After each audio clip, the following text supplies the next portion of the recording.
Thomas Green here with the Peaceful Parenting Podcast. Today on the show, we have Jake Morgan. Hello, Jake. Hello. And a special guest by the name of Gail Swift. Welcome, Gail. Thank you. It's so great to be here with you guys today. It's great to have you. Would you like to take a moment and tell the audience a little bit about yourself and what you do? It's so funny. Yes, I would. I work at Plans to Prosper coaching in the States. And it's so, I think, typical of people to say what they do for work. But I'm going to give a few odd things about me that I've never said before. And for some reason, I feel compelled. And this is me in my energy and my flow, which is what we're going to talk about. So I was a foreign exchange student when I was 15 years old in Sao Paulo, Brazil. I stayed there for about a month. I've bungee jumped from a crane when my mother-in-law thought we were going to church in the morning. And my husband-to-be, after his mom asked how church was, and he said, well, we didn't really go to church, but we did take a leap of faith. And a few years later after that, we decided to jump out of a plane and go skydiving. And that was a super fun experience. And dovetailing into what I do is I help people find how they work when free to be themselves and encourage them and their parents to stay in their lane. And this is me in my lane right now. Wow. Great introduction. Jake, have you ever done a bungee jump? I have done a bungee jump, so I know just how terrifying that is. I've done one, and one is enough. Me too. I'm the odd one out. I haven't done it. Yeah, I didn't hold my stomach and I was green for the rest of the day. It was not fun. Did you go off a bridge or a crane, Jake? Yeah, I went off a bridge in New Zealand, and it was it was terrifying. Like you said, a leap of faith. When you actually do the leap, I've never known fear like it. But as soon as you've done it, it's liberating beyond. Well, I can't explain just how fantastic it felt to be free and falling through the air, but then also to realize that you've overcome your fears and you've actually done it. And it's it was great, but once is enough. Yes, I would agree. So I've always wanted to jump out of a plane, actually. Oh, well, no problem. How did you get into your line of work, Gail? I grew up with a neurological disorder called Tourette syndrome. I was diagnosed with it when I was 5 years old. And my mom put me on Halidol and dopamine, various amounts for the next 10 years. So there was always I had tics as a kid and I was laughed at a lot, but that's one side of the brain. When I was done with my medication and kind of grew out of it, although it's always there, my mom and dad thought I still needed a little focus or direction. So they encouraged me to visit this lady who could tell me how I worked. And I did. And for the first time in my life, when I visited her, I was told that my randomness was beautiful. I was told that my inability to focus was a gift. And I was told that me coming up with spontaneous thoughts and doing things quickly was an asset and contribution to the world. And so for 18 or 20 years, I had listened to the exact opposite of that. And when I hear it, honestly, I wish I could have taken it's like you want to absorb that information when you think you've been doing something the wrong way for so long. And it was so refreshing and nice to understand that this other part of the mind that I have is wired a certain way that I cannot change or take medicine to do anything about. It's the way that I'm wired. And I learned from that point to use it in the world. Wow. What instantly, what did your parents think of that when you told them that story? I was closer to leaving the house than staying in the house. So they didn't find it a surprising thing. I don't think they understood the part of the mind that works that way. I think they kind of lumped it into the cognitive or the Tourette syndrome part of it. Like that's an offshoot of that neurological disorder, but it's not. It's two very separate components. And knowing that in myself, for me, taking responsibility for that, I thought, oh my gosh, okay, so not only do I have a cognitive thing going on, but a conative, very crazy extrinsic mind. And that's fabulous. And so I learned, it took so long, you guys. It's not something that you can, I don't know, it's not something that I could have absorbed in like 6 months or even a year. It's taken me years. And to lean into that, I live unapologetically, and I don't make excuses for why I do something or wish it was different. I lean in, and then the people around me that I have support me bring up they kind of bring up the things I'm not good at. And I hire those people that fill in the blanks instead of trying to do it myself and bringing pain to myself, if that makes sense. It puts Yeah, you in a totally. pretty unique position for what you do, I suppose. So if there's any children that, if they've got absolutely any self-esteem issues, you're in a good position because you've already experienced it. There's some assessments on the site that I wanted to ask you about. Can you go into what they are, just for people that haven't visited yet? Yes, you're talking about, so yes, we give kids, it depends on how old they are. Thomas, it could be, if I work with a 3-year-old to a 9-year-old, there's a bag of toys that we are able to, after a 4 to 12-minute video of that child playing with the bag of toys. So what they pick up and how they play with it, we're able to determine if they are trying or striving to play with that thing to make a beautiful toy. That's the idea, like make something marvelous. So when we observe them, we can tell if they're playing, not really doing anything, or if they're striving. That's the differentiator with this information. So Kathy Colby developed an algorithm in 1987 that she has proven that everyone is born with a pattern of taking action, instincts. But the only way you can measure the instincts is when they're in motion or you're trying to do something. So if you observe your 3-year-old in a room, like this happened to my 3-year-old, when I put him in a room, if he was being naughty for some reason, I would put him in his room. And you guys, like, there were doors off the walls. I mean, the vent was off of his floor. He would take the clock radio apart into more pieces than I've ever seen before. His room looked like a cell because he took everything apart. And it was so apparent that that's his thing. He loved being alone, which is an introvert. And he loved taking things apart, using his hand. He didn't even have tools. He took light bulb filaments like apart from his light. And so we started having appliances come to the door. So feeding the beast, right? You're feeding this. That's all I was doing. You're feeding the beast. I would have appliances dropped off from friends, and he would just take everything apart and put it back together. 15 years later, he's building PCs. So you can see the correlation there. And so when he was young, and Thomas, we were talking a little bit about this earlier, feeding the beast is encouraging their dream or their passion. So when he was 7, I begged an owner of I would say a chop shop. He had all this stuff around. And I said, Chris, please, like, I can't keep up with this kid's mind and ability to take things apart, and Legos. I can't even afford the Legos. I said, can you watch him and see if there's something I can do? And I said, please give him a printer that you're going to throw out. And you guys, I got to this place at 4 with my son, and he grabbed a screwdriver and he started taking the printer apart. It was 6:30. And I said, Noah, how long do you think we've been here? And he's like, I don't know, 20 minutes, Mom.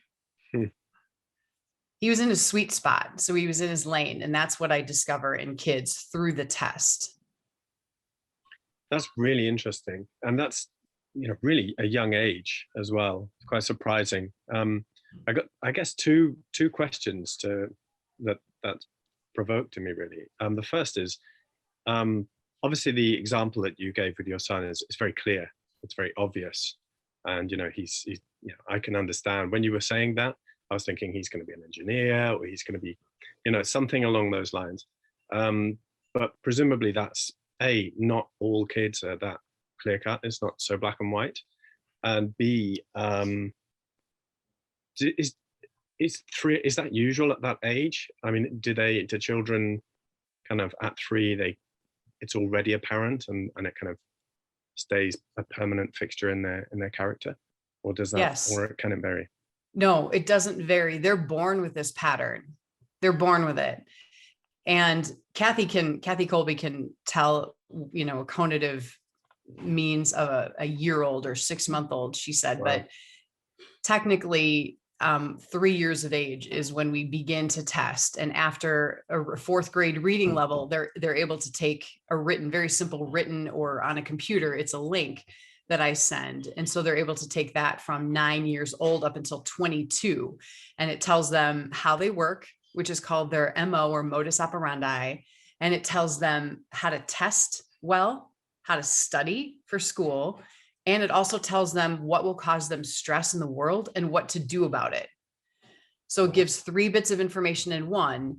And it's all tied again to, there's a career assessment that I give them too, which the kids so appreciate, because they're able to see their contribution clearly in the world, and taking into consideration this innate talent of how they work. Jake, to go back and answer or touch on your first point of sometimes it's not so obvious, you are so right. It isn't. And if I didn't know my MO in 1991, would I have been able to, can I tell it in my kids in 2007 or 8 or 9? No, not at all. I had to have them tested, and I wasn't certified in this until 2016 and 15. Like, this is my sweet spot. Kids are my sweet spot. And my other son, oh my gosh, it wasn't so obvious. And he was last minute.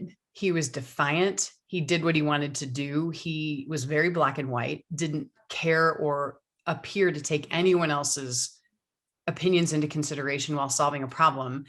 He was the first one at the top of the slide. He was the first one on the top of whatever you want to say, who knows what, where other parents are like, and I'm like, yeah, that's Tyler. And so he didn't care about reading. He didn't care about school. He didn't want to read at night like all the other kids did. And I would get letters every summer from the school district saying he was below grade point average, below where he should be in math and reading. And I tore him up, and I never mentioned it to him. I tore him up because I knew that he was different, and I couldn't measure him yet, but I knew he was different, but that didn't mean he wasn't smart. I knew he solved problems differently, but he was still a brilliant kid. And I didn't think anything of it. Yeah. Go ahead, you guys.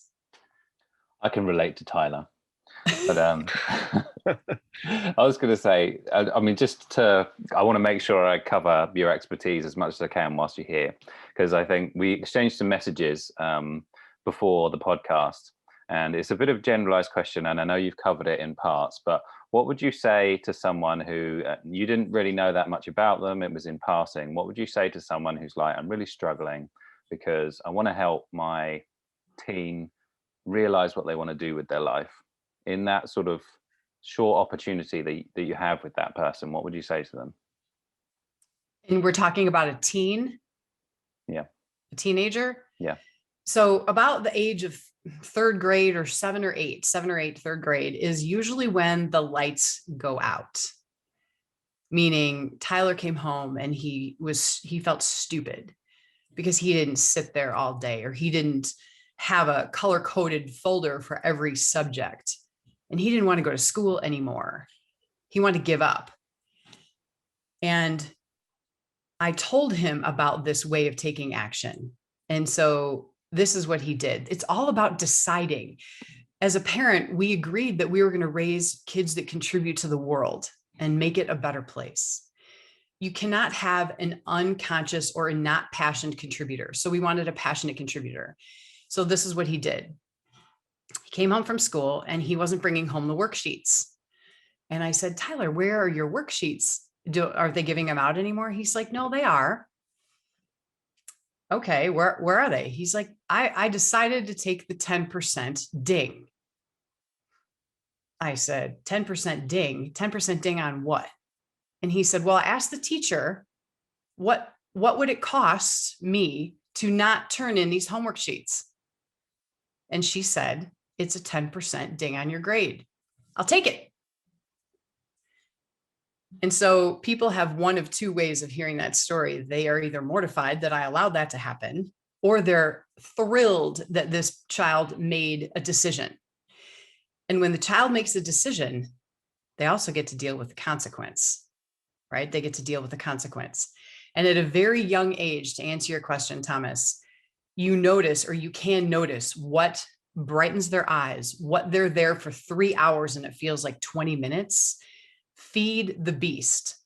Just fuel it. Keep doing what they love, because when you can put them in a situation where they're doing what they love, they can take school easier, if that makes sense. And that's just a personal thing from what I've observed in my family and other families. I thought that was really interesting. Took the 10% ding. I like that. To me, he's weighed up the pros and cons. So, that's a positive thing. But I'm quite curious to know how, a little bit later on, the later stages, what was the consequence in terms of, I guess, his possibilities to get a career, because I guess that's what school is supposed in any way to be preparing kids for. What was it that particular decision? What was the path that took him down? I don't know if you guys are familiar with kids that negotiate. Do you have any kids that negotiate with you? Oh, yes. Yes, definitely. Do you have kids that want to make things different regardless of consequences or boundaries? They're always kind of pushing the envelope. Oh, yes. So I noticed this very early on in Tyler, and so I said, okay. And I knew he negotiated. So why not negotiate for the family? Why not negotiate for something that means something to him? So we practiced, and I would give him some money. I'd give him $5 and we'd go to flea market or garage sale. And the goal was to buy as much as you can with $5. But everything you buy, you have to negotiate. And so he did. He did, and he loved it. Okay, so you're seeing, the point is, you guys, like, if he negotiates, where's that going to lead in life? Like, how can you feel that? And of course, at home, I very clearly had to say, this is not negotiable. Like, this is not something you can negotiate, but I know that's your talent and we're going to work with it. Right. And so later in life, how this came about, and when I knew how he worked and I saw all this behavior, and he was last minute, but he negotiated, and he was also a leader. So another thing he did in 7th grade, his backpack was super heavy, you guys. So he said, he came home and he's like, Mom, I have arranged a team to carry my backpack. And for the week, and I've interviewed people. I need a manager. See where this is going? So he's in 7th grade. I need a manager. And then there are 3 people under him, because it's 5 days. And we can't have the same person every day. And I just asked him a simple question, and the first 2 failed.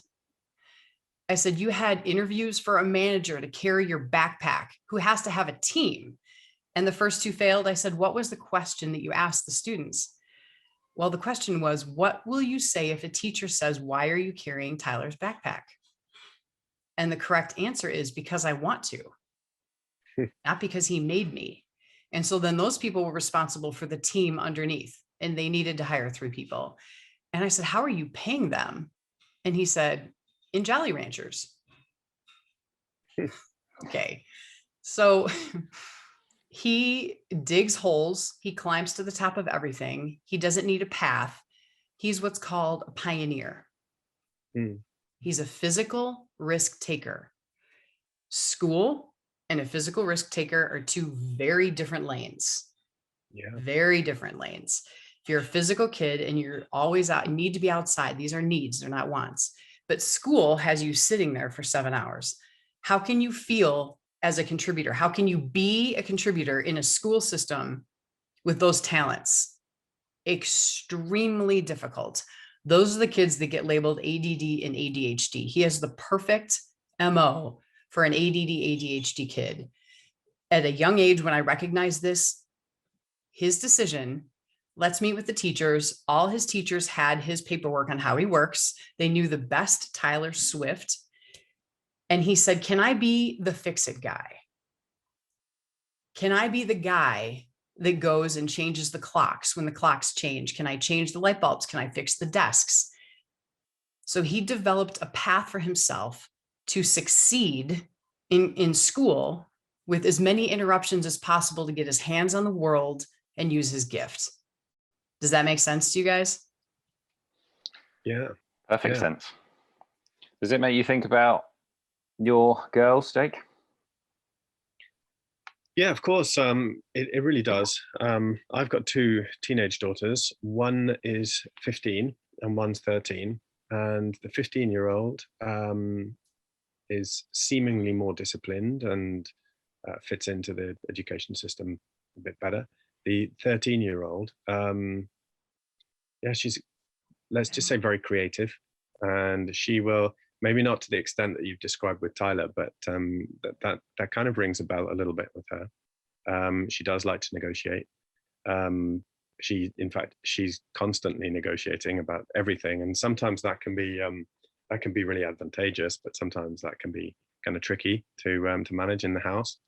I think the biggest issue I have with both of them is kind of trying to understand which path, or how can I help them choose the right path for them, because they're at a stage in the UK, at least, where they have to start deciding which academic subjects to continue with, especially the older one. So she's 15, and we have a slightly different system than you guys have in the States, I think. And she has to choose just a handful, 3 or 4 subjects to go on and study. And in fact, she's pretty good. She's pretty clear about what it is that she wants to do. She likes psychology and she likes criminology and these kind of things. So that's kind of good. There's a path there. But my younger daughter, we haven't got a clue. She hasn't got a clue. She changes her mind every 5 minutes about what it is that she wants to do. But she wants to do so many different things. It's difficult to sort of kind of identify really what she should be doing, if that makes sense. So I don't know if there's anything that you can, any ideas or any sort of structure or anything that you could do which might help people like myself or my daughter. So how do we manage that? Taking the aptitude indexes that I provide and that Plans to Prosper has through Colby would obviously help her identify how she works, that innate gift that's not changing. So it will establish her pattern for taking action when she's decided to do so, right? What she decides to do. Now that's personal. That's up to her. That's how she's going to use her gifts.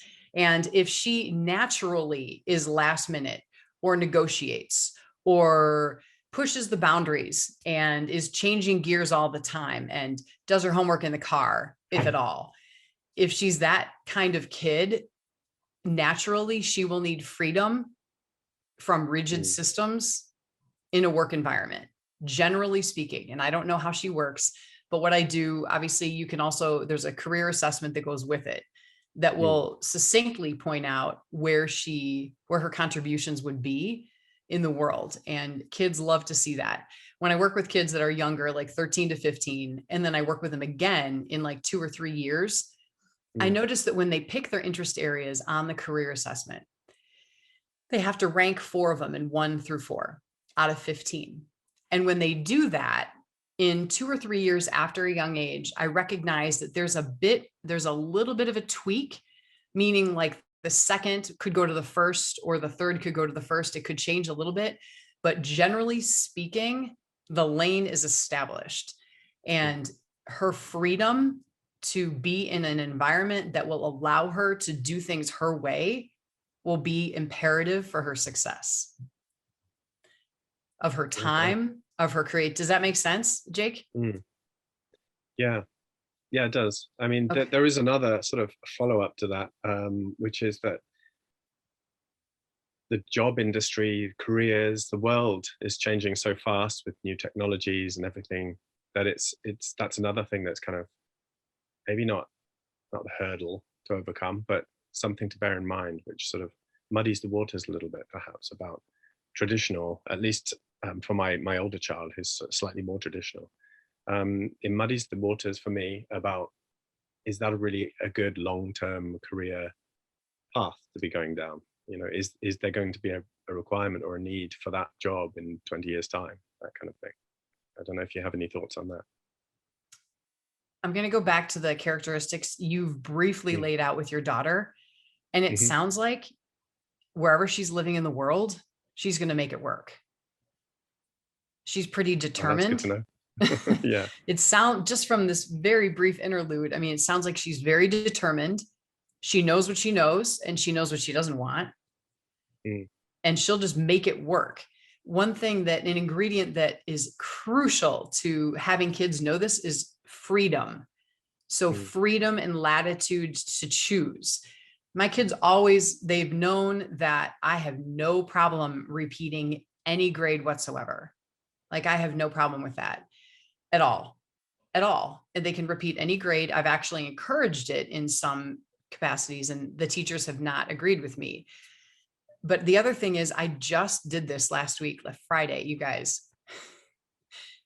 You're gonna think this is, it's, so I'm very unorthodox. I actually believe there are tons of ways to learn, so many different ways to learn. Anytime you're doing something you've never done before, you're learning.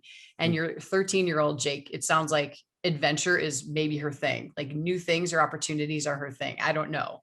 I would need to work with her, but I don't know. Yeah. Same with my son, who just turned 14 and he was 13. And I said to him last week, because since he's a physical hands-on guy, his careers are in construction. He wants to build houses in third world countries. He will have a company because he needs his freedom. And of course, he has people carrying his backpack, so he's naturally going to have a company. I mean, he's a negotiator. He'll have people in accounting and things to help him, but he will do what he needs to do to be successful. And I've seen it over and over again because I trust his number. So my point, last week, he was bouncing on the trampoline. And I actually said to him, because he's working with an apprentice, he would love to work. He welds, he tiles, he roofs, he drywalls.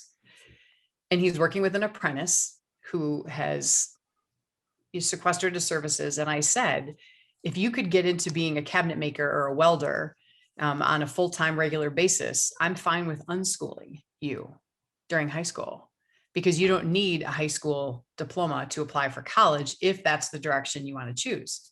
So I took high school off the table. I completely made it a different direction for him. I never thought I would do that. But I know that he has some serious gifts that need cultivating, but he's 14. So it's kind of hard to do that. But here's what happened. This is what happened. This is interesting. When I gave him that freedom to choose, and that's what I was thinking, listen to this. 2 hours later, he's like, Mom, I need to register for high school. What? He's like, what's my number? So again, he decided that he wanted traditional education and to do the apprenticeship on the side. So he decided that. And when he decided, that means he's engaged. That means he's committed. And that's what this is all about, is making a commitment. And again, having a contributor in the world. So I can't get specific on your daughter, Jake, until I would work with her or someone from my team works with her. But from what you've said, she'll be fine. She'll be fine. Yeah. Well, coming back to my original question, would the advice be definitely take the assessment? Yes, to have an idea and a clear idea of the path. Absolutely, Thomas. Yes. Okay. And I mean, it somewhat negates what I was about to ask, but I know that parents, and I've got some nieces that I've talked to them about their profession, that kind of thing, because it's just something that you do with young people. And there is often I don't know, What do you see yourself doing? I don't know. Like, okay, well, what do you find that you enjoy? What would you say your passion is? I don't know. What do you think to that answer, and how would you respond to it personally? I've had that so many times. Oh my gosh. And parents are like, can you get something out of this kid? Like they're just, I don't know. And it's so common. It's so, so common. They have to have freedom to figure it out and know for themselves. They have to have a little bit of leash. And I obviously, you're right. I can test them and figure out what their interest areas are. And when I know their pattern, Thomas, there are certain things or careers that they'll gravitate towards or against based on how they work. For example, if you have a person that needs a system, they're not going to be in a really loose environment where it's a free for all, maybe like Jake's 13-year-old would run. So you're not going to have an accountant in a free for all situation. Again, if you have someone that's a free spirit, so to speak, and needs a lot of opportunity to do what they want, they're not going to be in an environment with a rigid system where someone is over them all the time. This is a very general answer to your question, but the motivation is in them. It may have been heaped on with a lot of shoulds or adults thinking they need to do one thing or another, but they need the freedom to choose. Good answer. Have you got any follow-up, Jake? No, I was just thinking because you have 3 much younger children.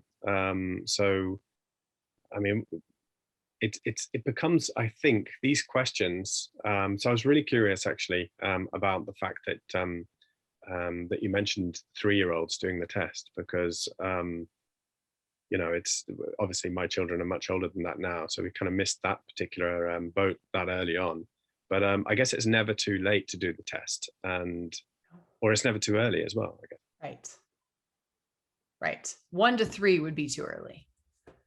Okay, so it is sometimes too early. Yes. But yeah, okay. So once they can read and write, perhaps to but when you know level. this and you can go with it and then put them in opportunities like Thomas and I were briefly chatting on, give them opportunities. Like I had the appliances come to the house. You fuel what you see their MO is.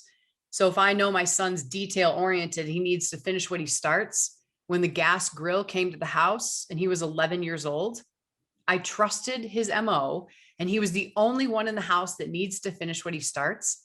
And he put the whole thing together at 11. It took him 4 hours. So it crosses the barriers of age, and it just focuses on the innate ability that child has. Everyone in our family has a different way of working, and we use their strengths to help the family. Couldn't do it without each other. So one of them's good at one thing. The other one is a natural to another. My husband's a detail guy. So anything that needs details, our dishwasher broke. And I said, hey, let's get a Bosch top of the line. And he said, let's look at the reviews. Let's look at consumer reports. And I said, I'm bored. You decide. Like that's his lane, right? That's not my lane. So he does all the details. Everyone has a place, and the MO helps figure out what that is. So you think that it's probably quite beneficial for an adult to also know what makes them tick as well, I suppose. If I work with kids, I need young kids, especially the adults need to take one as well, because if there is a major difference in how they work, that's going to show up as conflict or not getting along. Or if you have a parent like mine who needed to keep things status quo, and I was like this, that's going to be a problem. Like you're going to have some friction and kickback with that. And knowing that as a parent, and oh my goodness, it makes a world of difference. My son doesn't need any risk whatsoever, my oldest one, and I do. And so we've had to communicate what that looks like. When he said, Mom, I need time to finish. I want to be obedient to you, but I need to finish what I start. That's foreign to me, but I respect how he works. And so I said, okay, then please let me know how much more time you need after I call you to dinner or to leave or something like that. And so when you can communicate that need that you have, especially in the family, makes a huge difference with fighting and arguing, because there isn't any. You know that everyone's going to get the job done, but the path that it takes to get there just looks different. I also wanted to highlight one of your answers, and you can remind me of the language that you used, because I probably won't use the same. But initially, you said you have to observe what makes the eyes wide. How did you phrase that? What makes their eyes bright? Or like my Right. son taking apart the printer when he thought it had been 20 minutes and it was 2.5 hours. Because they're like clues, right? Yes. I'm wondering about myself now. I think I have to do that test. I'm not even sure. Exactly what I was thinking. I actually want to do the test for myself. Yeah. So what's your profile like of because presumably you've done the test, Gail. What did it tell you about yourself? I have. In 1991, my 4 numbers, I can tell them to you. It's 5474. And it's on, there are 4 modes of behavior. And the first one is red. I'll use the colors. Red is details. So your need for details to make a decision, or your need for very little details or bullet points. And the second line is blue. Blue is your need for systems or organization. This is also your need to finish what you start. If you have a need for shortcutting and skipping steps, you may have piles and piles in your room because you know where everything is, even though it looks like a complete mess, but you need things out in front of you to see them. The third is risk. It's green, and it is risk and uncertainty. This is your need to deal with risk or your need to stabilize the situation. This is where I start the problem-solving process. So for me, I start the problem-solving process by brainstorming. Let me get to the last mode, and then I'll back up. The fourth line, the fourth mode is yellow, and it is your need to get your hands on the environment. So my son, Tyler, has a need to get his hands on the environment. I do not have a need to get my hands on the environment. I'm talking about literal needs like chefs, pilots, race car drivers, artisans, craftsmen. They have a need to get their hands on. I don't. So when my son says, Mom, come and see, or let me show you, or he draws on a napkin, I'm like, that's fantastic. I don't need to draw on a napkin. I'll give you an example of that talent. And then I'm going to go back to me. I keep getting sidetracked. When we first moved here, we went hiking a ton. And this kid was 9 at the time. Yeah. And he was complaining. Oh my gosh. It was horrible. He was complaining every step of the way. One day we went on a hike and I was a little nervous because I was bouldering, like my lats hurt, my shoulders hurt. I mean, I was climbing. I thought we were lost. I was a little scared. Didn't know where we were going, no path. And I come down to the car with the family, and it's like 4 hours later. And I noticed that Tyler wasn't complaining.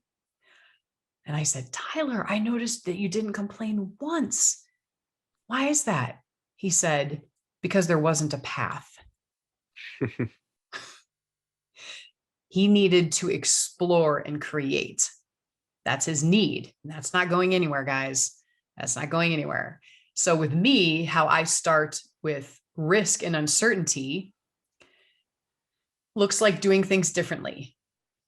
My talent is bring me in for 10 minutes, ask me a question, I'll bullet point off several things and leave the room. I very quickly make decisions. I very quickly am creative. If someone says, I bet you can't do it in 5 minutes, Jake, try that with your daughter. See if it lights her up.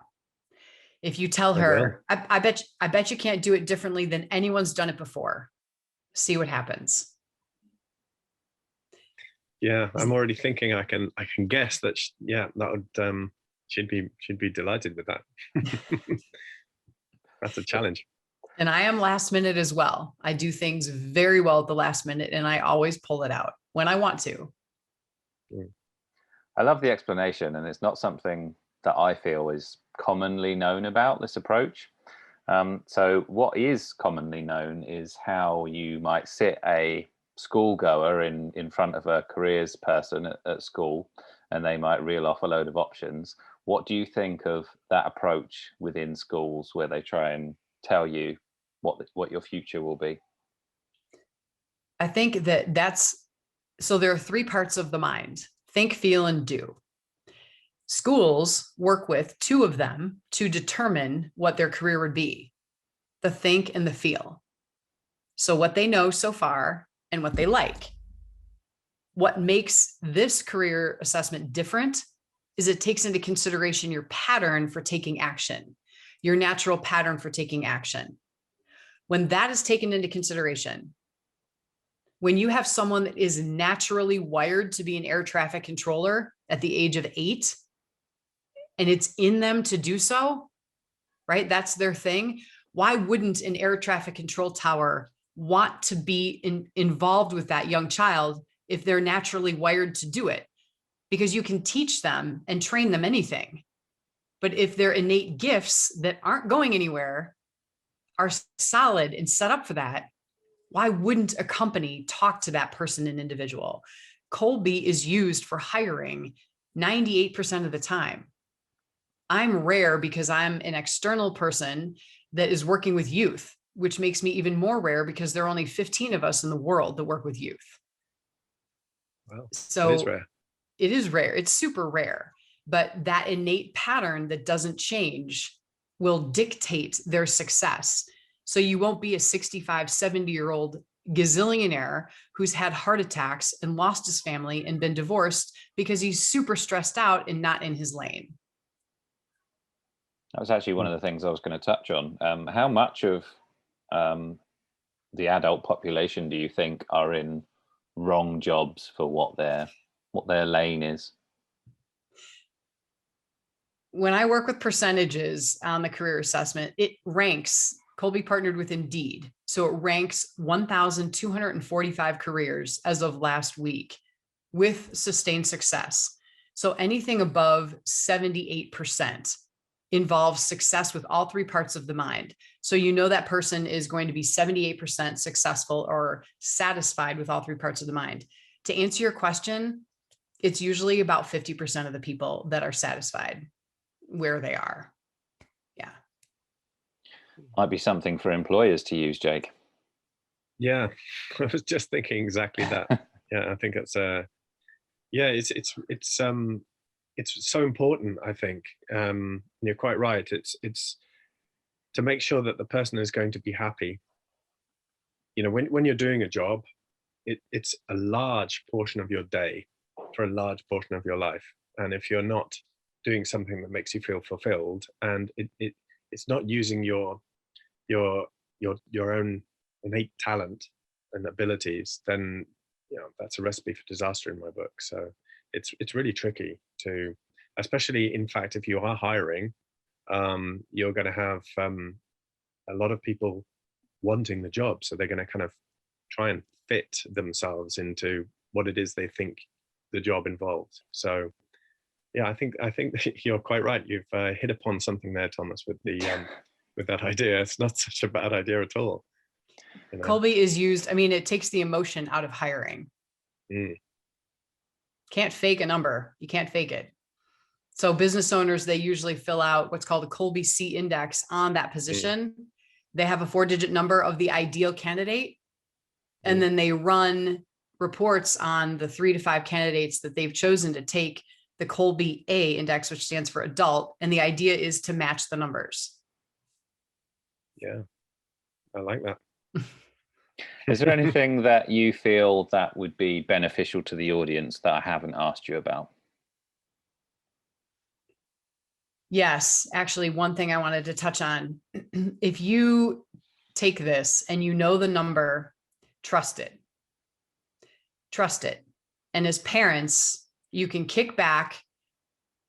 You can kick back and watch the show. You can watch them work, and you don't have to necessarily hover, remind, cajole, because you can see how they're going to take action. And they only take action when they care. So if they're not taking action, they don't care. Employee or kid, it doesn't matter. They're not involved for one reason or another. And is it our responsibility to make sure that kid or parent is engaged? Here's how I remind my kids when I see them laying around for who knows how long. I'll say, I know when you want to do something, this is how you do it, and you're so successful. I don't know when that's going to happen, but I know it's there and I know it's in you. Reminding them of their talents and what you've seen before has helped, and asking them certain questions to how they work. Like my son, like, hey, what's the plan? And what's plan B? And what do you think the end game is? How do you think this is going to turn out? So more questions than suggestions. And with my son, if he's not falling 5 to 10 times on the ice playing hockey, he's not trying hard enough. He needs to fall constantly and pick himself back up. So the older they get, the more questions I ask, and just trust the number, because it's not going to change. Any follow-up, Jake? Yeah, I'm just not really. I think what you've said makes a great deal of sense. Actually, I'm just curious to have a look at it for myself now. Well, the takeaway for me is definitely bare minimum is that we need to be a bit more observant about what it is that makes our children tick, what makes their eyes bright. And maybe, I mean, there's lots of things that makes them bored, right? But it's that one thing which makes their eyes bright, which is a clue, as you said. And if you're young girls, like if they are gravitating towards something, if they're like, I want to use a knife, and they're 2, this is my son. Pay attention to that. Pay attention to what they want to do. And if they ask for it more than once, maybe it's going to be a thing. So I taught my son how to use a chef's knife at 2. Like, if you keep grabbing it, I'm just going to teach you how to do it. That's a huge clue, because it's in them. We're born curious. We're born to want to learn. And your girls are already exhibiting lanes that they want to be in. They're already gravitating towards people or not, which is affective, but cognitive behavior is how they solve problems. So maybe your child is going to be last minute. Maybe they're going to have their cars or their dolls lined up by color, or who knows how they're going to organize something. But all of those are clues to how they're going to be successful later. Well, thank you for sharing your expertise. Gail Swift, where is the best place for people to find you? My email, I would say, which hopefully will be in the show notes. And yeah, that would be it. Because of the UK, I would say my phone number, but that might be a little cost prohibitive. All right. Thank you both, and have a great day. Yeah, thank you so much. I really enjoyed that.